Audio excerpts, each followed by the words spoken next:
앵커, 고용 쇼크 대책을 위해 긴급회의를 진행한 당 정청이 일자리를 최우선에 두고 가능한 모든 수단을 동원하겠다며 총력 대응을 예고했습니다.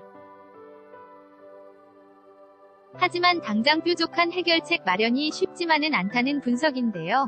야당은 소득주도 성장 정책을 벌여야 한다며 비판을 이어갔고, 민주당은 아직은 효과가 나오려면 시간이 필요하다며 방어에 나섰습니다.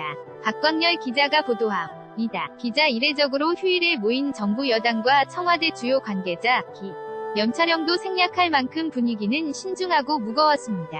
예정된 1시간을 훌쩍 넘긴 회의.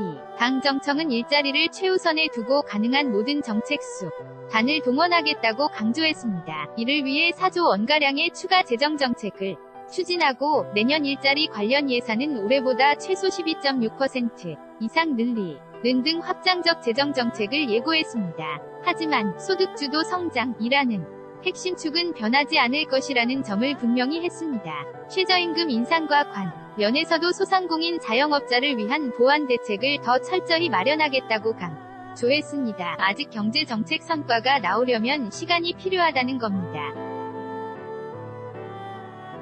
김태년 더불어민주당 정책위의장, 소득주도 성장이라고 하는 것이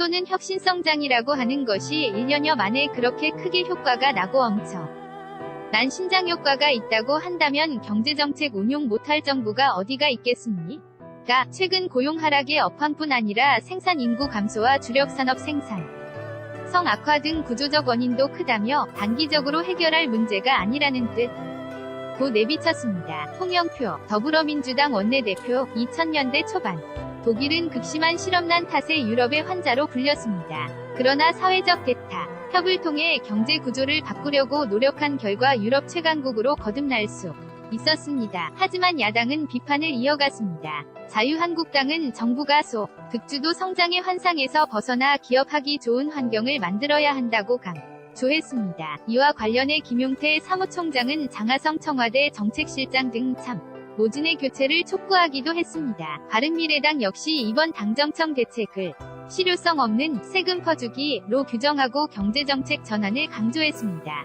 YTN 박광렬 PARKKR08249-ytn.co.kr입니다.